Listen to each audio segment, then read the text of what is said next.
my crush pretended to like me back, then laughed in my face. 6 months later, he was begging me to give him a chance.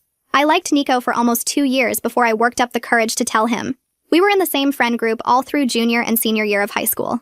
He was funny and charming and had this way of making everyone feel like they were the most interesting person in the room. When he talked to me, I felt special.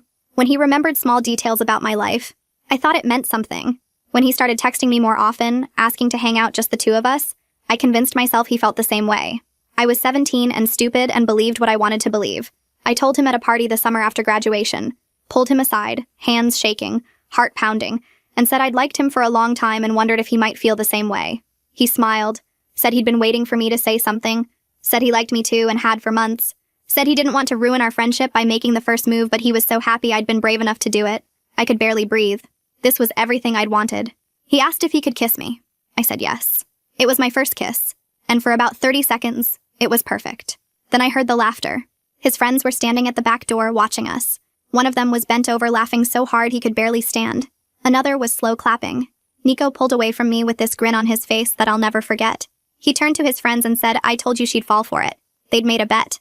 Someone had dared Nico to get me to confess my feelings, pretend to reciprocate, and kiss me while everyone watched. The whole thing was a game. I was the punchline. I don't remember leaving the party. I just remember being in my car, crying so hard I couldn't see the road, pulling over in a parking lot and sitting there for an hour until I could breathe again. That was the worst night of my life. The story spread through our entire friend group within days. People I'd known for years were laughing about it behind my back, some to my face. I spent the rest of the summer hiding in my room, dreading college, wondering if I'd ever trust anyone again. Then I went to university 4 hours away and decided to become someone new. I threw myself into everything. Joined clubs, made friends, studied hard, worked out, learned how to dress in ways that made me feel confident. I stopped being the quiet girl who faded into the background. I became someone who walked into rooms and got noticed. It wasn't about Nico anymore. It was about proving to myself that I was worth more than a cruel joke at a party. By junior year, I'd changed completely. I had a strong group of friends, a good GPA, and more confidence than I'd ever had in my life.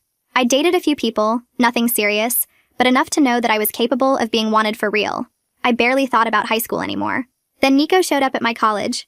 He'd transferred after flunking out of his first school and getting rejected from his second choice. Our university was his backup plan. I saw him at a campus coffee shop during the first week of fall semester. He recognized me immediately, but it took him a moment to process what he was seeing. I could tell by the way his expression shifted from recognition to confusion to something I'd never seen on his face before. Interest. He came over to my table and said he almost didn't recognize me. Said I looked amazing. Said it was crazy running into me here after all this time. He acted like we were old friends reconnecting. Like he hadn't humiliated me in front of everyone we knew. Like that kiss hadn't been the cruelest thing anyone had ever done to me. I smiled and kept the conversation short. Said it was nice to see him and I had to get to class. Didn't give him my number when he asked. Didn't agree to hang out when he suggested it. Just walked away and left him standing there looking confused. Over the next few months, Nico kept finding ways to run into me. Showed up at parties I was at. Sat near me in the library. Joined a club I was in, even though he had zero interest in the actual activities. He started texting me through mutual friends who'd give him my number without asking me first. Always casual, always friendly, always with an undertone of something more. I never took the bait. I was polite, but distant. Responded to texts hours later with one-word answers. Declined every invitation to hang out. Never explained why. Never brought up what happened, just kept him at arm's length while he tried harder and harder to get close. It drove him crazy. I started noticing him everywhere the following week. Tuesday morning, I walked into the library's second-floor study area, where I always worked between classes, and there he was at a table 3 rows back. He looked up from his laptop, caught my eye, and waved. I nodded back and chose a seat on the opposite side of the room. Wednesday afternoon, I stopped at the campus coffee shop where I went every day at 2:30 for an iced latte before my 3 o'clock lecture. Nico was in line ahead of me. He turned around when I walked in, smiled like running into me was the best surprise, and asked what I was ordering. I told him and moved past to grab a table while I waited. He brought both our drinks over and tried to sit down. I thanked him for the coffee, said I had reading to finish before class, and put in my earbuds. Thursday evening, I attended the weekly meeting for the environmental club I'd joined sophomore year. Nico walked in 15 minutes late, looked around the room, and took the empty chair directly across from me. He'd never shown interest in environmental issues before. During the break, Leilani leaned over and whispered that this was getting weird. She asked if I wanted her to tell him to back off. I shook my head and said I could handle it. Friday morning, he appeared at the campus gym during my usual workout time. I saw him on the treadmill watching me in the mirror while I did squats. He wasn't even running, just walking slowly and staring. I finished my set, grabbed my water bottle, and left 20 minutes earlier than normal. Saturday afternoon, my phone buzzed with a text from a number I didn't recognize. It was Nico saying he got my number from someone in our friend group and hoped that was okay. He mentioned he'd been thinking it would be good to catch up properly since we were both here now. He suggested coffee sometime, said he felt bad about how we'd lost touch after graduation. I stared at the message for a long time. Part of me wanted to ignore it completely. Another part was curious what he could possibly say about what happened. I texted back 2 hours later and said sure. Coffee sounded fine. We made plans to meet Monday after my morning classes at the cafe on the south end of campus. Monday came and I almost didn't go. I stood outside the cafe for 3 minutes debating whether to walk away. But I'd already agreed and I wanted to see if he would actually acknowledge what he'd done or just pretend it never happened. I pushed open the door and found him already there at a corner table with 2 drinks in front of him. He stood up when he saw me, smiling that same charming smile that used to make my heart race. Now it just made me tired. He said he'd ordered for me, remembered I liked vanilla lattes. I sat down and thanked him. He started talking immediately about his classes, his new apartment off campus, how different college was from what he'd expected. He asked about my major and seemed genuinely interested when I told him about the research project I was working on. He complimented my hair, said he loved the new style. He mentioned a party coming up that weekend and suggested we should go together. I kept my answers short and pleasant, told him about my classes in basic terms, said my research was going well, thanked him for the compliments without elaborating, declined the party invitation by saying I already had plans. I watched him work harder with each passing minute, trying different topics and angles to get me engaged in real conversation. He never once mentioned high school beyond vague references to our friend group, never brought up the party that summer, never acknowledged the bet, or the kiss, or the laughter. He acted like our last interaction had been some normal goodbye before we headed off to different schools, like we were old friends who'd simply drifted apart and now had a chance to reconnect. After an hour of this careful small talk, Nico leaned forward and his expression shifted to something more serious. He said he'd been thinking about me a lot since seeing me again on campus. He admitted he'd always wondered what might have happened if we'd stayed in touch after graduation. He said he'd love to hang out more now that we were at the same school, maybe make up for lost time. I smiled and told him that sounded nice, keeping my voice friendly but offering nothing concrete. I glanced at my phone and said I needed to get to class. He asked for my schedule so we could coordinate better. I stood up and said I'd text him sometime. I walked out before he could suggest anything else. Leilani was waiting in our apartment when I got back. She'd finished her classes early and made tea for both of us. She asked how the coffee went before I'd even put my bag down. I sat on the couch and told her it went exactly how I'd expected. Nico had spent the entire hour pretending the past didn't exist while testing whether I was still interested in him. He'd complimented me, acted fascinated by my life, suggested future plans, all without once acknowledging why we'd stopped talking in the first place. Leilani asked what I was planning to do about it. I realized as I said it out loud that I didn't actually need to do anything except keep living my life the way I had been. His complete inability to acknowledge what he'd done told me everything I needed to know about whether he'd really changed. I didn't need to confront him or explain or give him chances. I just needed to continue being polite and distant until he figured it out himself. The text started the next day. Nico sent me a meme about our shared biology class, then an invitation to a concert happening on campus, then a question about the homework assignment for the class we apparently both had on Thursdays. I responded hours later with brief, helpful answers. Never flirty, never encouraging, just pleasant enough that he couldn't call me rude, but distant enough that he couldn't mistake it for interest. The texts kept coming over the following days. More memes, more event invitations, more homework questions. I could feel his frustration building in the increasing frequency and the slightly more desperate tone. He had nothing to work with because I wasn't giving him anything. I wasn't angry enough to fight with or interested enough to pursue. I was just politely, consistently unavailable in every way that mattered. Saturday night, Leilani dragged me to a party at a house just off campus. I hadn't planned to go, but she insisted I needed to get out and have fun instead of spending another weekend studying. The house was packed with people from various friend groups and classes. I was getting a drink in the kitchen when someone tapped my shoulder. I turned around and found myself face to face with Johnny Kemp. He'd been one of Nico's closest friends in high school, one of the guys standing at the back door that night watching and laughing. My stomach tightened, but I kept my expression neutral. Johnny asked if he could talk to me for a minute. I followed him to a quieter corner of the living room. He said he'd been wanting to apologize for what happened at that party senior year. He told me he was an immature jerk back then, and he was genuinely sorry for laughing and being part of something so cruel. I studied his face and saw real guilt there. I told him I appreciated the apology and that I'd moved on from it. He seemed relieved, and we ended up talking for 20 minutes about how much we'd both changed since high school. He mentioned he'd cut back on drinking and was taking school seriously now. I told him about my research and my plans for graduate school. It was strange but good to see that people could actually grow.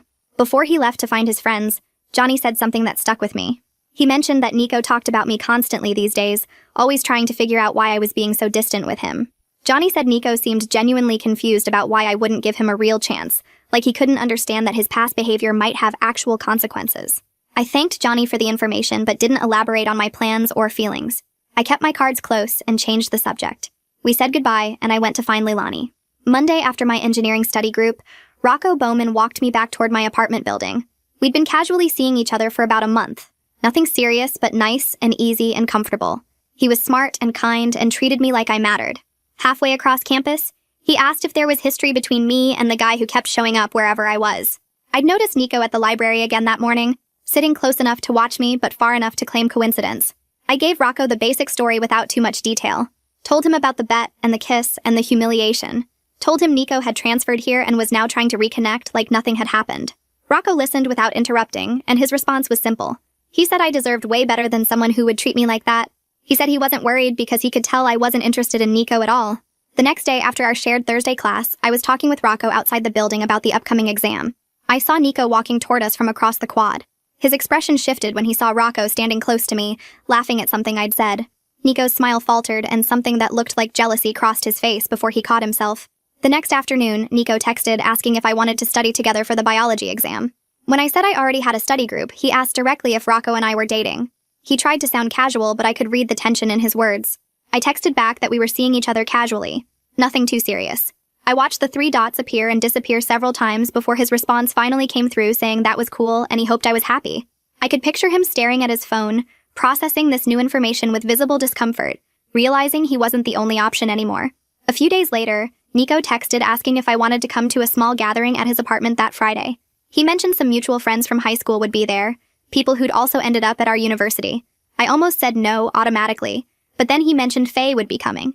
I'd run into Faye at the campus bookstore a few weeks back, and we'd grabbed coffee together.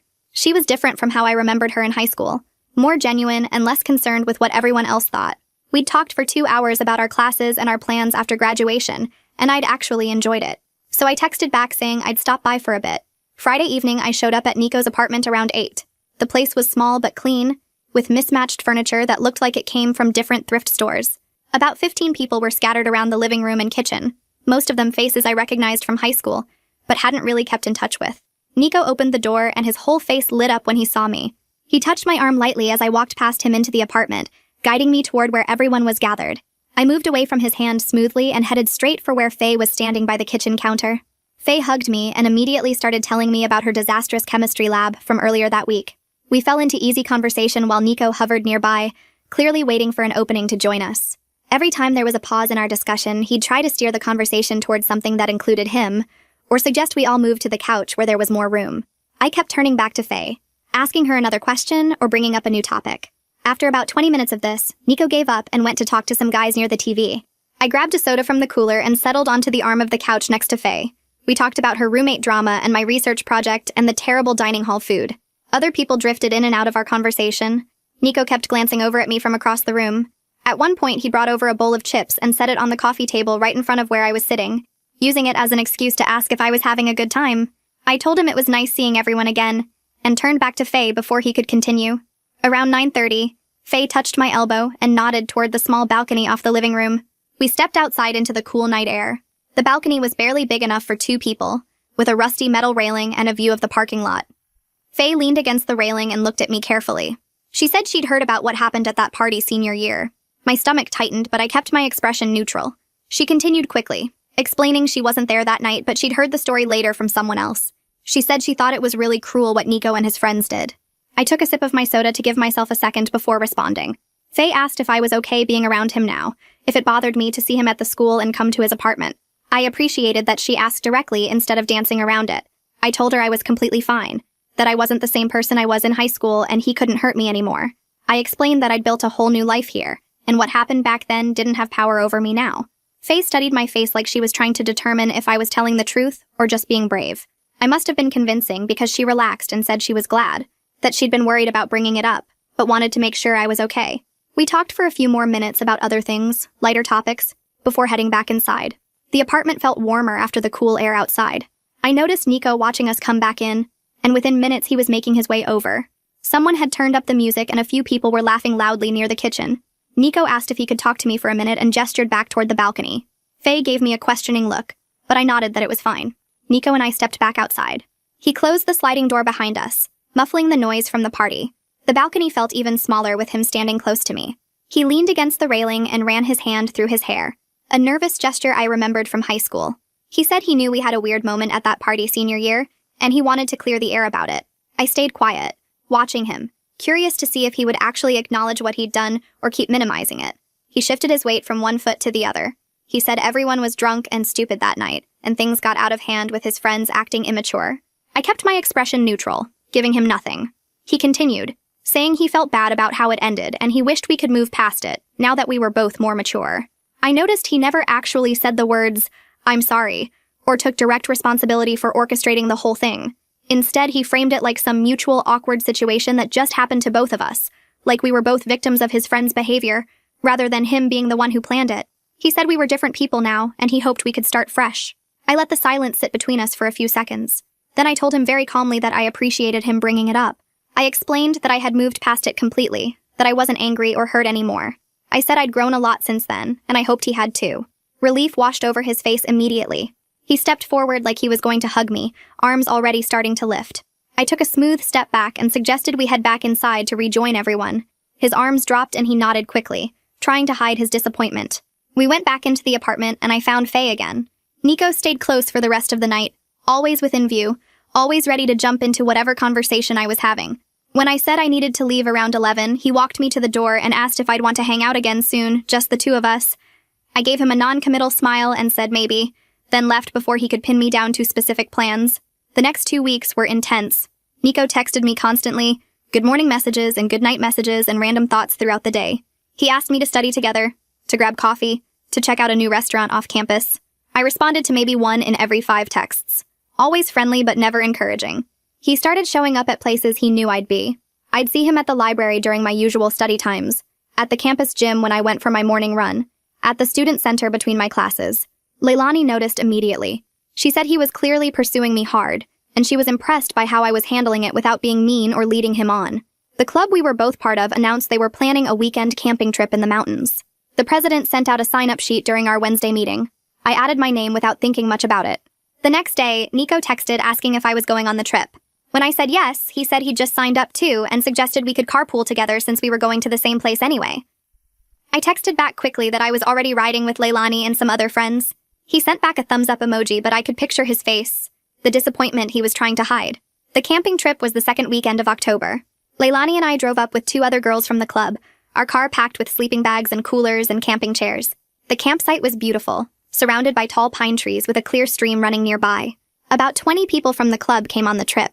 We spent Friday afternoon setting up tents and gathering firewood. Nico tried to partner with me for everything. When we were setting up the cooking area, he appeared next to me asking if I needed help arranging the camp stoves. When the group split up to gather firewood, he tried to join my team. Each time I smiled and included other people in whatever we were doing, turning every interaction into a group activity rather than giving him the private time he clearly wanted. Saturday, we went on a long hike up to a waterfall. Nico positioned himself right behind me on the trail, trying to start conversations about the scenery and our classes and random memories from high school. I kept turning to talk to the people around us, asking questions and making jokes that included everyone. Rocco was also on the trip. I'd been happy to see him when we arrived at the campsite Friday night. We'd been texting less frequently the past few weeks because he had midterms, but seeing him again reminded me why I enjoyed his company. He was easy to be around, no games or hidden agendas. During the hike, I made sure to spend visible time with him, laughing at his stories and walking next to him when the trail widened enough for 2 people side by side. I saw Nico watching us from behind. That night we built a big campfire and everyone gathered around it. Someone brought marshmallows and chocolate and graham crackers for s'mores. The flames cast moving shadows across everyone's faces. We sat on logs and camping chairs arranged in a circle around the fire. Nico made sure to sit directly across from me where he could maintain eye contact. Around 9, someone suggested playing Truth or Dare. A few people groaned, but most seemed into it. Nico perked up immediately, sitting forward in his chair. The game started silly, with people getting dared to do ridiculous things like hop on 1 foot around the campfire or sing the alphabet backwards. When it was Nico's turn, he chose Truth. Someone asked if he had a crush on anyone here at the campsite. The energy around the fire shifted. People glanced at each other, suddenly more interested. Nico looked directly at me and said yes. He was interested in someone, but he wasn't sure if she felt the same way. Everyone's eyes moved between us. The tension was obvious. Leilani raised her eyebrows at me from across the fire. I kept my expression completely neutral and took a sip of my hot chocolate. The game continued, but the mood had changed. People kept sneaking looks at me and Nico. After about 20 minutes, I got up and said I was going to get more water. I walked over to the coolers we'd set up near the cars, away from the firelight. The night was cold and clear, stars visible in the sky above the trees. I was digging through the ice in the cooler when I heard footsteps behind me. Nico's voice said my name quietly. I turned around and he was standing a few feet away, hands in his jacket pockets. He said he was talking about me during the game. I'd figured that much. He stepped closer and said he knew we had history, but he'd really fallen for who I was now. He said he'd love a chance to take me on a real date, to see if we could be something more than just people who used to know each other in high school. His voice was sincere and his eyes were hopeful. I closed the cooler and stood up straight. I thanked him for being honest and told him I needed time to think about it. I kept my expression neutral, not encouraging but not cruel either. He nodded and said he understood, that he'd wait for my answer. We walked back to the campfire separately, him going first and me following a minute later. The week after the camping trip, I went to class, studied at the library, met up with friends for coffee, and did all my normal activities without thinking too much about what Nico had asked me. My phone buzzed Tuesday afternoon while I was reviewing notes for my psychology midterm. It was him asking if I'd had time to think about going on a date. I waited 3 hours before responding that I'd been swamped with midterms and barely had time to breathe. It was true, but it was also convenient.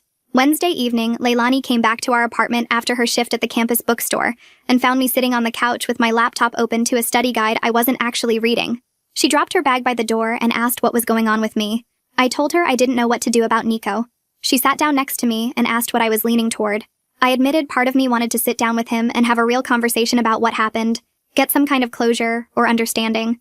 But another part of me thought the best response was just continuing to live my life and letting the whole thing fade away naturally. She nodded and said both options made sense, but I needed to figure out which one would actually make me feel better versus which one I thought I was supposed to do. Thursday afternoon, Faye texted asking if I wanted to grab lunch at the student union. We met up around 1 and got sandwiches from the deli counter, then found a table by the windows overlooking the quad. She made small talk about her classes for a few minutes before bringing up what she really wanted to discuss. She said she could tell Nico really liked me, and he seemed different from how he was in high school, more genuine and less cocky. I asked her what she actually knew about his time at his other schools before he transferred here. She said she'd heard he partied way too much freshman year and stopped going to class, which tanked his grades and got him kicked out. She mentioned he had academic problems at his second school too, but she didn't know much about his personal life during that time. I thanked her for being honest and told her I was still figuring out how I felt about everything. That night I sat in bed scrolling through social media, clicking through profiles of mutual friends and people from high school who'd ended up at different colleges. I found Nico's page from his first university and went through his old posts and photos. Most of it was typical college stuff, parties and football games and late-night food runs. Then I found pictures of him with a girl who showed up repeatedly over several months freshman year, her arm around him, his hand on her waist, comments on posts calling each other cute couple names. I clicked over to her profile and scrolled back to that time period. The posts from when they were together were happy and full of inside jokes. Then there was a gap of a few weeks with nothing posted. After that, several posts about being tired of games and wanting someone genuine, about knowing your worth and not settling for people who take you for granted. The timeline matched up with right before Nico flunked out. I wondered if his pattern of not appreciating people until they were gone extended beyond just what he did to me. Friday after my economics class, Johnny caught up with me on the path heading toward the library. He said Nico had asked him what he thought Nico's chances were with me. I stopped walking and looked at him, waiting to hear what he'd said. Johnny told me he'd been honest with Nico, that I seemed happy with my life and not particularly interested in revisiting the past. Nico had apparently gotten defensive and insisted he was a different person now who genuinely cared about me. Johnny said he didn't know what I was planning to do, but he wanted me to know that Nico was asking around and trying to figure out where he stood. I thanked Johnny for the heads up and told him I appreciated him being real with Nico instead of just telling him what he wanted to hear. Saturday night, there was a house party off campus that most of our friend group was going to. I showed up around 10 with Leilani and some other girls from our dorm. The house was packed with people, music loud enough that you had to lean close to hear anyone talking. I grabbed a drink from the kitchen and made my way through the crowded living room. That's when I saw Nico standing near the back door talking to a girl I recognized from high school who'd also transferred to our university. She was laughing at something he said, clearly interested in him, touching his arm while they talked. I watched from across the room to see how he'd respond. He was friendly and smiling, but his eyes kept moving around the room like he was looking for someone. When he spotted me watching, his whole posture changed. He said something to the girl and excused himself, then worked his way through the crowd toward where I was standing with a group of friends. He came up next to me and asked if I was having fun. I said the party was good and asked how he was doing. He made small talk for a minute before mentioning he'd been thinking about my answer to his date request. I looked at him and told him honestly that I wasn't sure dating was a good idea, given our history. His face fell and he asked if I was ever going to forgive him for what happened in high school, saying he thought we'd moved past it. I corrected him gently, explaining that I had forgiven him, but forgiveness didn't mean forgetting or pretending it didn't matter. Something shifted in his expression then, like he was actually hearing what I was saying for the first time, instead of just waiting for his turn to talk. He looked at me with this mix of understanding and regret that I'd never seen on his face before. He asked if there was anything he could do to prove he'd changed, and that he was serious about wanting a real chance with me. I told him the problem wasn't about proving anything. I explained that I'd built a whole new life here, worked hard to become someone confident and happy, and I wasn't interested in bringing someone into it who reminded me of the worst moment of my old life. Nico was quiet for a moment, processing what I'd said. Then he asked if I was saying there was no chance at all. Ever. I thought carefully before responding because I wanted to be honest without being cruel. I told him I was saying I was happy with my life exactly as it is right now. He nodded slowly, looking more defeated than I'd ever seen him, and walked away without his usual confident swagger. Over the next few days, my phone stayed quiet. No good morning texts from Nico, no random memes or questions about homework. I noticed he wasn't at the library during my usual study times, wasn't at the coffee shop when I grabbed my afternoon caffeine. Tuesday evening, Leilani asked if something had happened with Nico, because she hadn't seen him around lately. I explained our conversation at the party, how I'd been honest about not wanting to date him. She said she was proud of me for being honest instead of stringing him along or being cruel just because I could be. Wednesday afternoon, Rocco found me after class and asked if I wanted to get dinner that weekend, like an actual official date instead of just casual hanging out. I said yes without hesitating. Saturday night, he picked me up and we drove to a nice Italian restaurant off campus, the kind with cloth napkins and candles on the tables. We sat across from each other and talked about everything, our classes and our families and our plans after graduation. He told me he thought I was smart and funny and beautiful. I believed him because he'd never given me reason not to, never played games or made me question if he meant what he said. Being with him felt completely different from anything I'd felt with Nico, because Rocco had liked me from the start without needing to lose me first to realize my value. I walked into the library 3 days later to grab a book I'd reserved, and there was Nico at one of the study tables near the windows. He looked up when I passed, and something about his expression was different from all the other times I'd seen him lately. He stood up and came over, hands in his pockets. No confident swagger or calculated charm. He asked how I'd been, and his voice sounded normal, like he was actually asking instead of trying to start something. I said I'd been good, busy with classes and everything. He nodded and said he'd been thinking about what I said at the party, about how I wasn't interested in bringing someone into my life who reminded me of the worst moment of my old life. He paused and looked at me directly, and I could see he was trying to find the right words. He said he never really understood before how much that night affected me, and he was sorry for minimizing it when he tried to apologize. I stood there holding my book, surprised by how genuine he sounded. This wasn't the Nico who made excuses or blamed being drunk or called it a weird moment. This was someone actually taking responsibility. I told him I appreciated him saying that, and I meant it. He shifted his weight and said there was more he wanted to tell me if I had a minute. I glanced at my phone, saw I had time before my next class, and said, okay. We sat down at his table and he started talking about how he'd been seeing a therapist since last semester, when his academic probation got serious. He said they'd been working on his pattern of not appreciating people until they were gone, and he was starting to see how he did that with his ex-girlfriend at his old school, and now with me. He explained that his ex had tried to talk to him about their relationship problems for months, but he'd brushed her off because he thought she'd always be there. Then she broke up with him right before he flunked out and he lost everything at once. He said his therapist helped him realize he does the same thing with friendships and family, always assuming people will stick around no matter how he treats them. I watched him talk, noticing how different he seemed from the guy who'd approached me at that first party. This version of Nico was uncomfortable and honest, not performing or trying to charm me. I told him I appreciated him being vulnerable and actually taking responsibility instead of making excuses. He looked relieved that I wasn't shutting him down completely. He asked if we could at least be friends, maybe grab coffee sometimes or just be normal when we saw each other around campus. I thought about it for a moment, trying to figure out what I actually wanted. I told him maybe eventually, but I needed more space right now. He nodded and said he understood, and he wouldn't push or keep showing up everywhere I went. We stood up and he thanked me for listening, then went back to his studying while I checked out my book and left.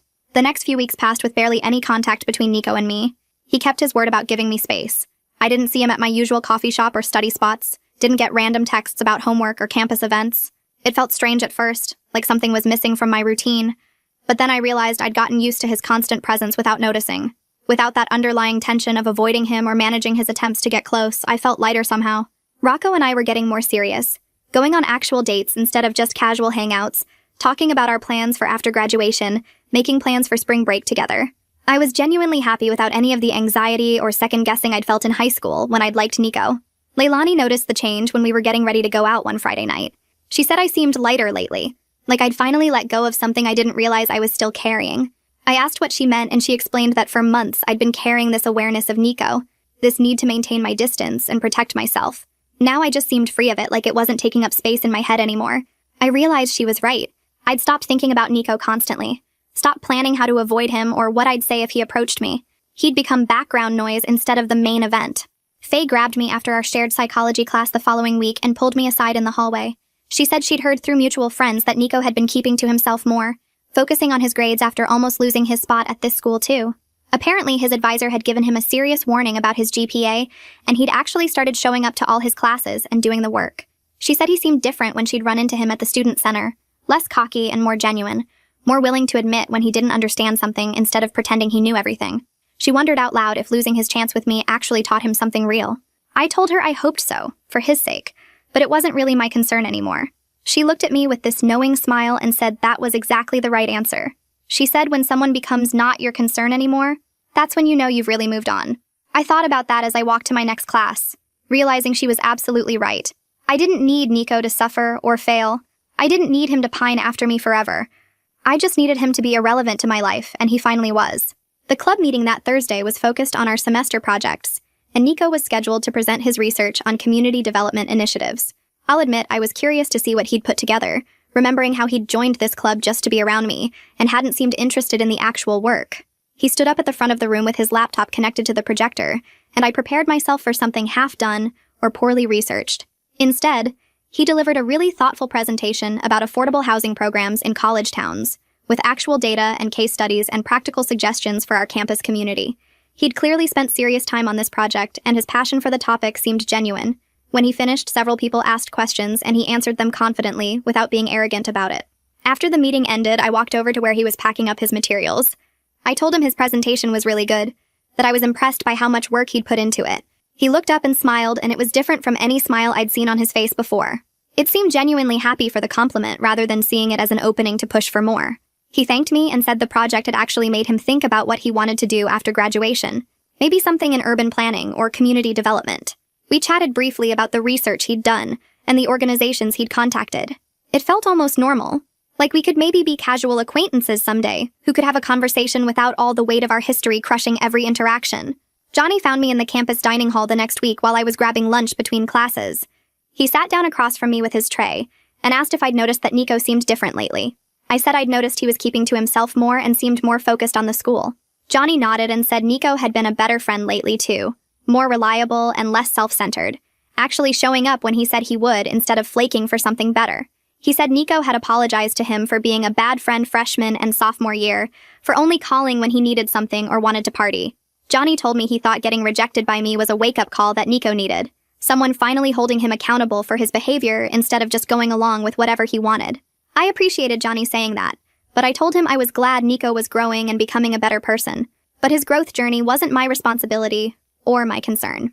Johnny agreed immediately and said he wasn't trying to suggest I should give Nico another chance or anything like that.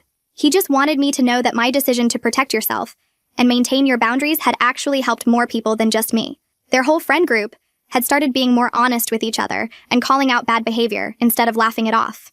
Rocco met some of my high school friends the following weekend when Faye threw a party at her apartment. I'd been nervous about mixing my high school past with my college present, but Rocco fit in perfectly with everyone.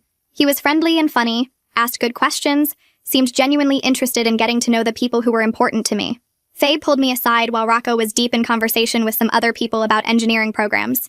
She said she could see why I was with him instead of giving Nico another chance. She said Rocco treated me like I was valuable because I am, not because he finally realized it after losing me. She said there was something different about being with someone who recognized your worth from the beginning, who didn't need to lose you to understand what they had. I hugged her and told her I appreciated her understanding and support of my choice. She said she'd always support me choosing myself and my happiness over nostalgia or giving someone another chance they didn't earn. Later that night, Rocco told me he really liked my friends, and he was glad I'd introduced him to that part of my life. I realized I'd been protecting these two parts of my world from each other, worried that bringing them together would somehow force me to confront my past in ways I wasn't ready for. But it felt good to integrate them, to show Rocco where I came from, while also showing my old friends who I'd become. Near the end of the semester, I went to a party at one of the bigger houses off campus with Leilani and some other friends. The place was packed with people from various friend groups and classes. Music loud enough that you had to lean in close to hear anyone talking. I was standing in the kitchen getting a drink when I looked across the room and saw Nico with the girl from our high school he'd been talking to at that party weeks earlier. They were clearly together now, standing close with his arm around her waist, both of them laughing at something someone had said. She looked happy and comfortable with him, and he looked relaxed in a way I'd never seen when he was pursuing me. He caught my eye across the room, and for a second I thought it might be awkward, but he just gave me a small wave. I waved back, and that was it. No tension or awkwardness or unspoken history hanging heavy between us. Just two people who used to know each other better, acknowledging each other's presence at the same party. I turned back to my conversation with Leilani, and Nico became just another person in the crowded room. Leilani asked me later that night when we were walking back to our apartment if I was bothered by Nico having a girlfriend. I thought about it. Really examined my feelings to see if there was any jealousy or regret or sadness hiding underneath. I realized I genuinely didn't care at all. I told Leilani I hoped he treated this girl better than he treated me or his ex, and I meant it sincerely. I didn't hope it because I was being noble or taking the high road. I hoped it because I wanted him to be a better person, who didn't hurt people the way he'd hurt me.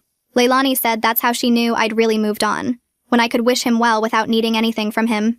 She said some people move on by staying angry or bitter, using their resentment as armor. But really moving on meant reaching a point where the person just didn't matter to your emotional landscape anymore. They became neutral, neither good nor bad, just someone who existed in the world separate from you. As finals approached, I threw myself into studying and preparing for exams. I spent long hours in the library with my study group, made detailed outlines for my papers, met with professors during office hours to clarify concepts I didn't fully understand. Rocco and I studied together sometimes, taking breaks to get coffee or go for walks when our brains needed rest. I hung out with Leilani and our other friends, went to the gym to burn off stress, maintained my routines and friendships and relationship. Nico became just another person I occasionally saw around campus. I'd spot him in the library sometimes or pass him on the quad between classes and we'd nod or say hi if we made eye contact. The power I'd felt from keeping him at a distance, from watching him want something he couldn't have, transformed into something better, complete indifference. He was no longer the person who hurt me or the person pursuing me or even the person I was actively avoiding. He was just Nico, someone I used to know, someone who existed in my world but didn't affect it. That felt like the real victory, better than any revenge I could have planned. Winter break came and I went back to my hometown for 3 weeks. My parents were happy to see me and wanted to hear about school and my classes and my friends. I told them about my good grades and the clubs I was in and how much I loved living with Leilani. They asked if I was dating anyone and I mentioned Rocco casually, said we'd been seeing each other for a few months and it was going well. My mom smiled and said I seemed really happy, different from how I'd been that last summer before college when I barely left my room. I ran into some old high school friends at the grocery store on my second day home. They recognized me immediately and came over to say hi, asking how college was treating me. I told them it was great, that I loved my school and had made good friends. One of them asked if I'd heard that Nico transferred there, and I said yeah. I'd seen him around campus a few times. They looked at me like they were waiting for more, like they expected me to be upset or angry or hurt. I just shrugged and said we weren't really close anymore, that we ran in different circles now. They seemed surprised by how casual I was about it, exchanging glances with each other like they couldn't believe I wasn't more bothered. Later that night, I realized they still saw me as the girl who got humiliated at that party, the one who cried and hid and let what Nico did define her whole summer. They had no idea that girl didn't exist anymore, that I'd spent 3 years becoming someone completely different. It felt strange knowing they were still stuck in that old version of me while I'd moved so far past it. Spring semester started in January, and I threw myself back into my routine. Classes were harder this term, but I liked the challenge. Rocco and I fell back into our pattern of studying together and getting coffee between classes. Leilani and I hosted a small party at our apartment to celebrate the new semester and invited our closest friends. I saw Nico around campus more often as the weeks went by. He was always with his girlfriend, the girl from our high school he'd been seeing since fall. They walked to class together holding hands, sat close in the library studying, got lunch at the dining hall at the same table every day. I noticed how he treated her with obvious care and attention, opening doors for her and carrying her backpack and listening when she talked. He looked at her the way I used to wish he'd look at me. Part of me wondered briefly if he would have treated me that way if I'd given him a chance back in the fall, if I'd been willing to overlook what he did in high school and start fresh. But mostly I just felt glad I'd trusted my instincts and protected myself. Whatever version of Nico existed now, the one who was apparently a good boyfriend to this girl, didn't change what he'd done to me or make it okay. I'd made the right choice, keeping him at a distance. Rocco and I were studying in my apartment one night in late February when he put down his textbook and looked at me seriously. He said he needed to tell me something and he hoped it wasn't too soon, but he couldn't keep it to himself anymore. My heart started beating faster and I put down my own book. He said he was falling in love with me, that he'd been feeling it for weeks, but wanted to be sure before he said anything. He said being with me made him happier than he'd been in a long time, and he wanted me to know how he felt. I sat there for a second processing what he'd just said, and realized I felt exactly the same way about him. Our relationship had been so different from anything I'd experienced before, built on actual respect and genuine affection from the very beginning. There were no games or tests or proving myself worthy of his attention. He liked me for who I was and showed it consistently through his actions. I told him I loved him too, and watching his face light up made me feel completely certain I'd said the right thing. He pulled me close and kissed me, and it felt nothing like that kiss with Nico at the party years ago. This one was real and honest, and exactly what I wanted.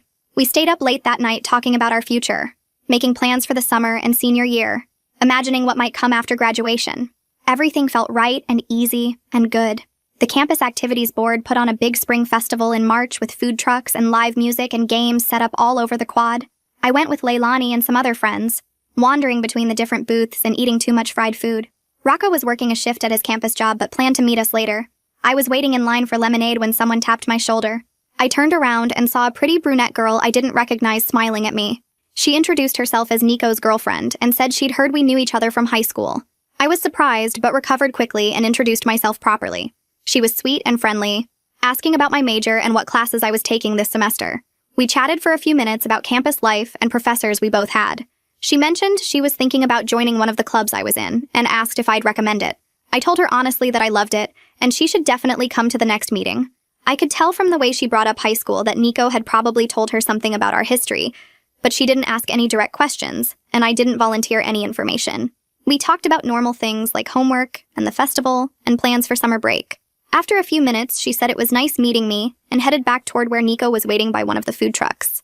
I watched them walk away together and felt completely neutral about the whole interaction. She seemed nice, and I hoped things worked out well for her. Johnny found me at the library a week later while I was studying for a big exam. He sat down across from me and asked if we could talk for a minute. I closed my textbook and said sure. He seemed a little uncomfortable, like he wasn't sure how to start. Finally, he said, "Nico talks about me sometimes when they hang out.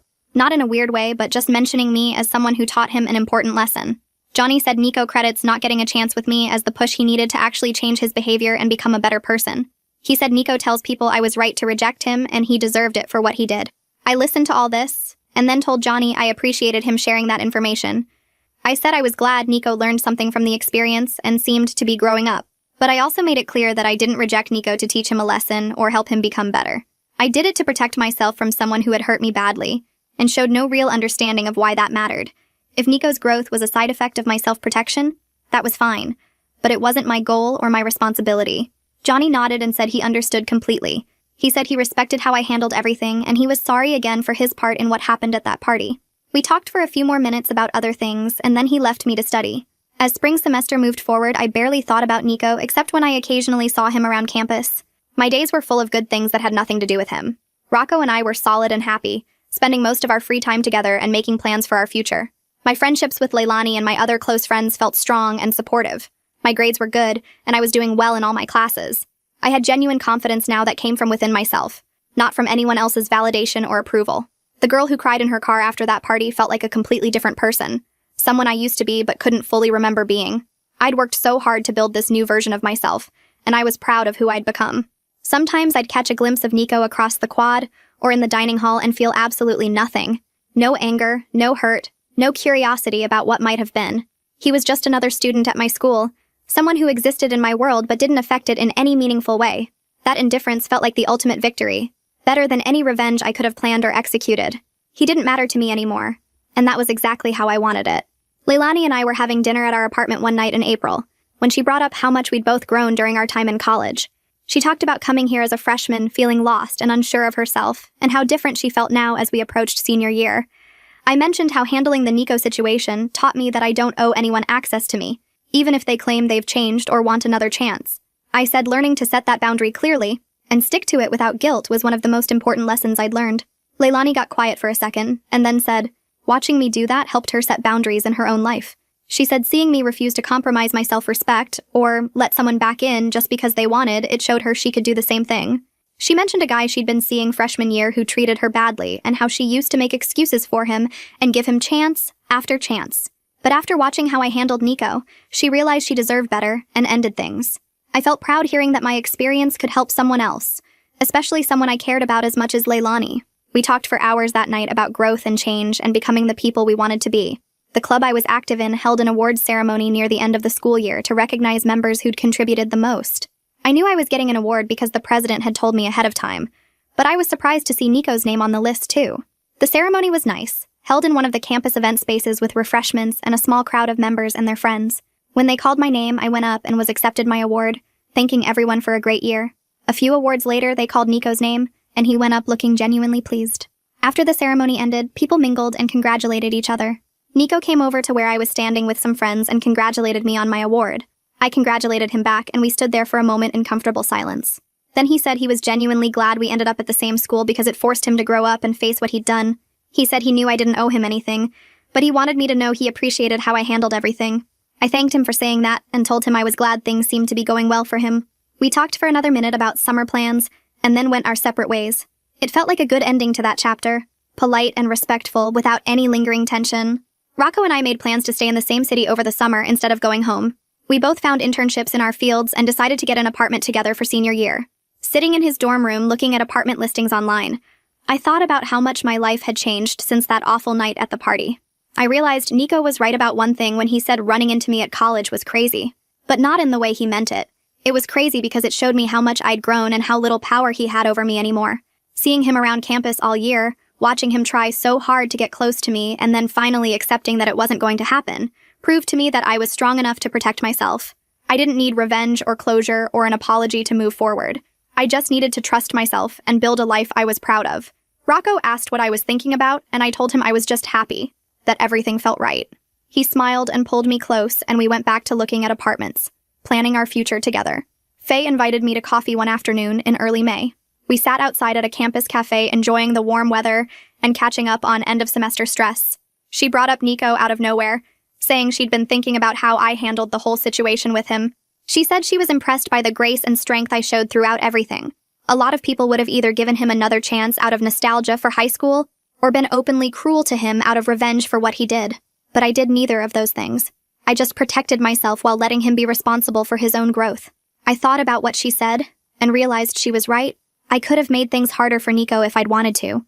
Could have told everyone at the school what he did, or confronted him publicly, or tried to turn mutual friends against him.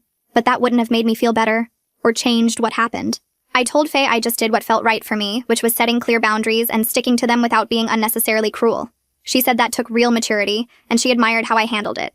We finished our coffee and walked back across campus together, and I felt grateful to have friends who understood and supported the choices I'd made. The semester wound down through finals and last-minute projects, and on the final day of classes, I walked across campus with Leilani after turning in my last paper. We stopped at the coffee shop to celebrate being done, and while we waited in line, I saw Nico and his girlfriend through the window. They were walking together on the path outside, both laughing at something on his phone, her hand tucked into his arm. I watched them for a moment and felt absolutely nothing. Not satisfaction that he'd moved on, not sadness that we never happened, not even the faint vindication I might have expected. Just complete neutrality, like watching two strangers pass by. Leilani followed my gaze and asked if I was okay. I told her I was fine, genuinely fine, and she smiled and said that was the best possible outcome. I agreed completely because it was true. The fact that I could see him happy with someone else and feel nothing meant I'd actually let go of everything that happened between us. Summer break started a week later, and Rocco and I both stayed in town for internships in our fields. I worked at an engineering firm downtown while he did research at a lab on campus, and we fell into an easy routine of meeting for dinner after work and spending weekends exploring the city together. My internship was challenging and rewarding, giving me real experience in the career I'd been working toward for 3 years. I threw myself into the projects they assigned me, learning from the senior engineers and proving I could handle professional responsibilities. Rocco's research was going well too, and we'd spend evenings comparing notes about our days, both excited about our futures. One night in late July, someone from high school commented on an old photo on social media, asking if I'd heard Nico transferred to my university. I stared at the message for a moment, trying to remember what he was even doing lately. It took me several seconds to recall that he was dating someone and doing better in his classes. The fact that I had to actively think about it, that he wasn't just present in my mind anymore, made me realize I'd truly moved on. He'd become background noise in my life, someone I occasionally saw around campus, but rarely thought about otherwise. Rocco and I found an apartment together for senior year, A small 2-bedroom place a few blocks from campus with big windows and enough space for both of us to study. We spent a weekend in August moving our stuff in, arranging furniture, hanging pictures, making the place feel like ours. Standing in our living room after we'd finished unpacking, I looked around at the life I'd built and felt proud of myself. This wasn't about proving anything to anyone anymore. This was about knowing my worth and building a life that reflected it. I wasn't the girl who needed validation from someone who'd hurt her. I was the woman who knew what she deserved and refused to settle for less than genuine love and respect from the start. Rocco came up behind me and wrapped his arms around my waist, asking what I was thinking about. I told him I was just happy, and he kissed my temple and said he was happy too. Senior year started in September, with the familiar rush of new classes and reconnecting with friends after summer break. I saw Nico occasionally around campus, usually with his girlfriend, and we'd achieved this comfortable acquaintance where we could nod politely in passing without any underlying tension.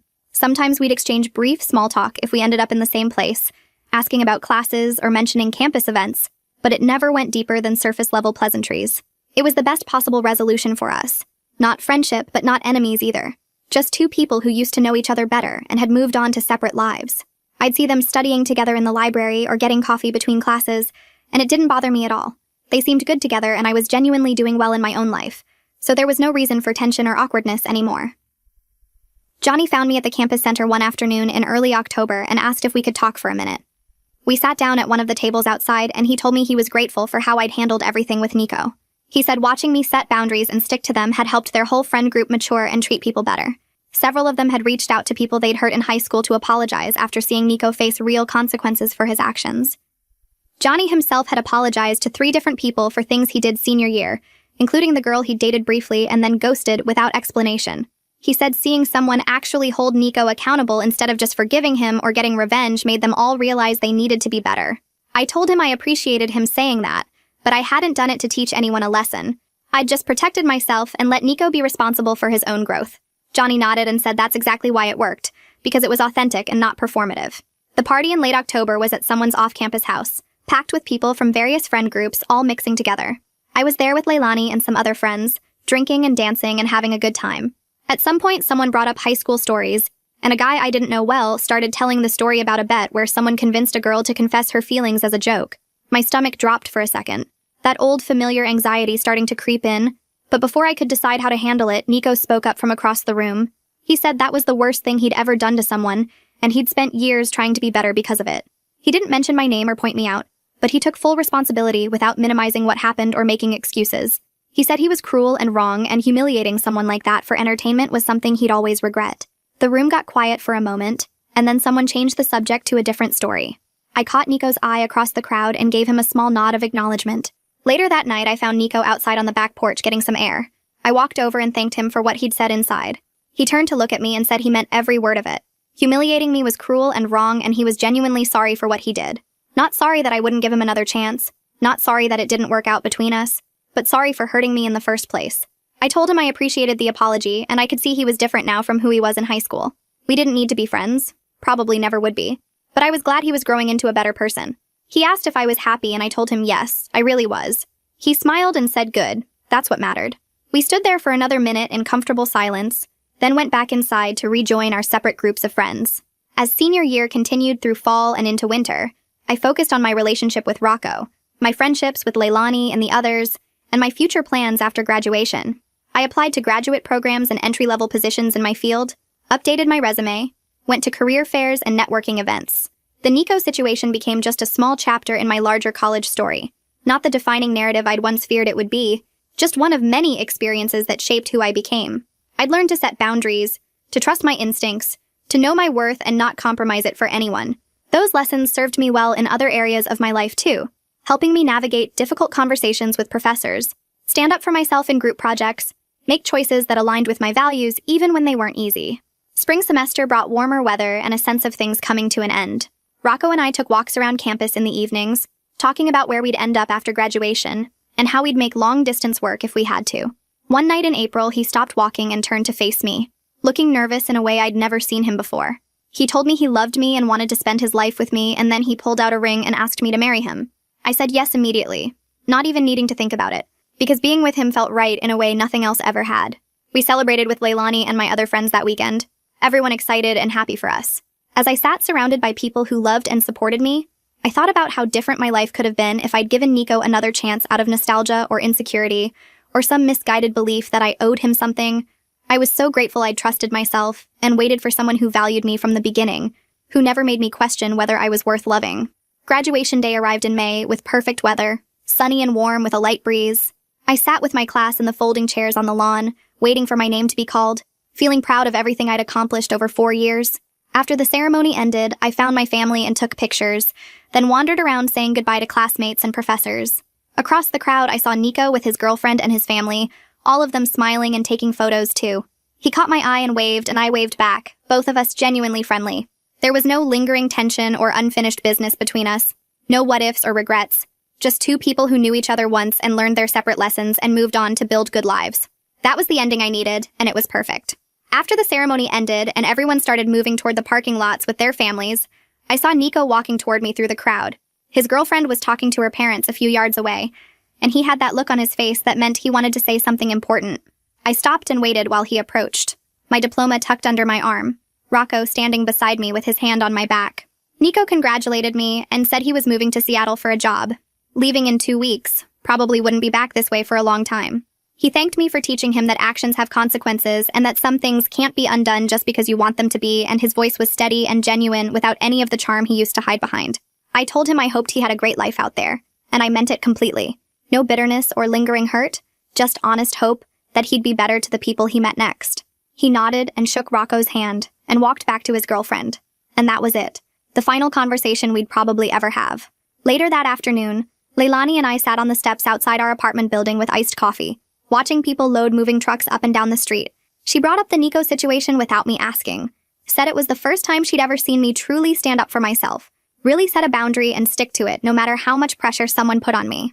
She told me that watching me refuse to settle for less than I deserved, watching me choose myself over nostalgia or guilt or the easier path, inspired her to do the same thing in her own relationships.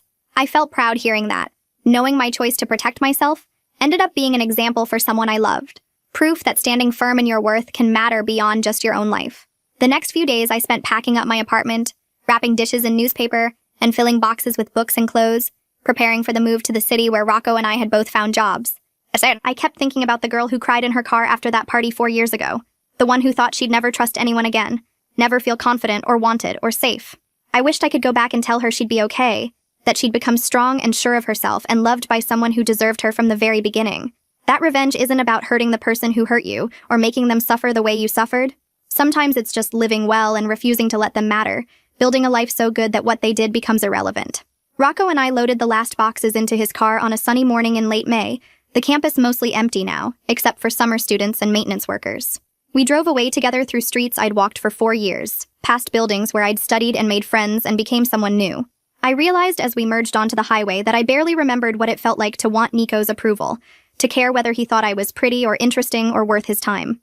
The best revenge wasn't making him want me or punishing him for what he did or teaching him some lesson he needed to learn. It was becoming someone who knew her worth so deeply, so completely, that his opinion became totally irrelevant, just background noise in a life filled with real love and genuine respect. That was the victory I needed, and it was mine forever. Something no one could take away or diminish or make me doubt.